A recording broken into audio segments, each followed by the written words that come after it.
Good morning. Welcome to Market Day Report. And welcome to a Friday, the weekend right around the corner.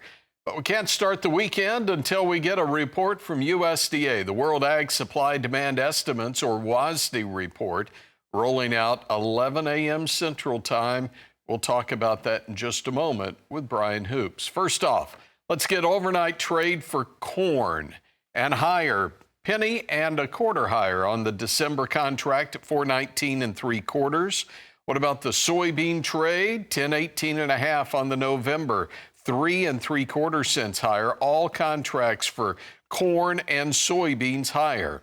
Now the wheat market moving higher in just the normal trade on Thursday, and we see it moving higher in the overnight session. December Chicago 6.05 1/2. Penny 3/4 higher, with July penny higher, 6.45 1/4. Hard red, 2 higher on the front month, and the old crop at 6.13, but the new crop 6.45 3/4, penny and a quarter higher. Let's do spring wheat now, and this is in Minneapolis. And for spring wheat, we've seen a tick lower on the December at 6.50, while the July quarter-cent lower at 6.87. And finally, we'll go to New York and cotton futures. December 73.39, up 73. All right, let's bring in Brian Hoops, President, Midwest Market Solutions. All right, Brian, what are you watching? Hey, good morning, Tony. Well, we have a few things on our plate here before the report comes out at 11. First of all, we had a couple private export sale announcements this morning, and in one of them is that real confusing.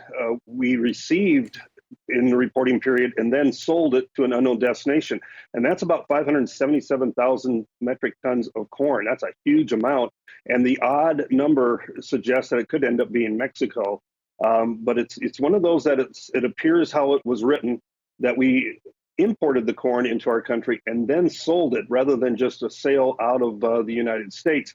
We also had a couple cargo sale of soybeans to an unknown destination. So we're continuing to see some export business, even though it's a little confusing of what the USDA is saying here by telling us it was received and then sold. We've had a couple days of consolidation in the soybeans on the charts. You can look at a November bean chart, and we've traded inside the previous day's range for 2 consecutive days, not counting the overnight trade.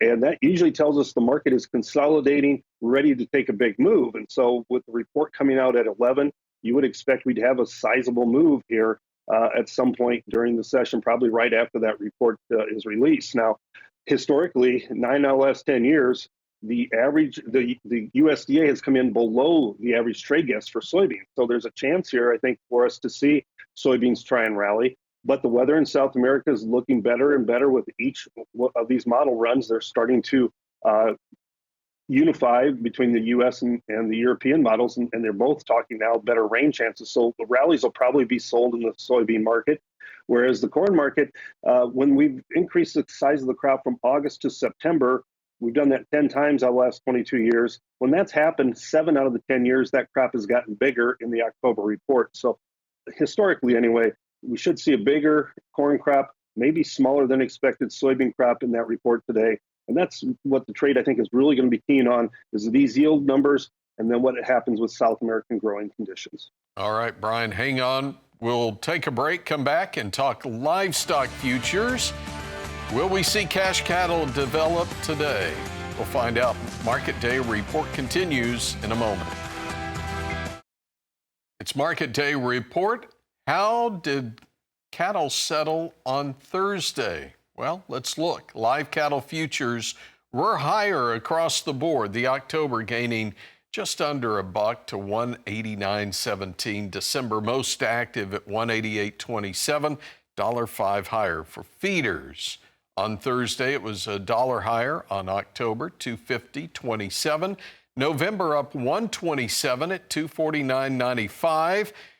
And we're seeing some cash cattle earlier in the week up $1 already. We'll find out from Brian Hoops if we'll move more cattle before the end of the day. Hog trade, well, it was a dime higher front month at 84.02. December 76.95 up 137.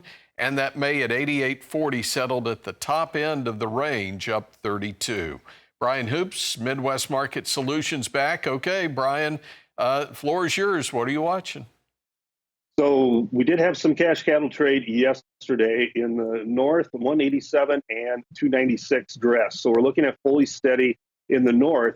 In the southern plains, we had more 187 trade. A few head in Kansas and maybe quite a few head in Texas. We will have some cleanup trade today, and really is still assessing how many head did trade. But that 187 is going to be $1 higher than last week. So we've kind of set the tone here that it's 187, 296 dress, and that's better cash trade in the south and steady in the north. So futures market didn't seem to be real disappointed with it yesterday. We pushed to new highs once again, and a lot of that is coming on the strength of the cutout values, which continue to march higher. And Packers slowing their kill speeds is having that effect where they slow those kill speeds.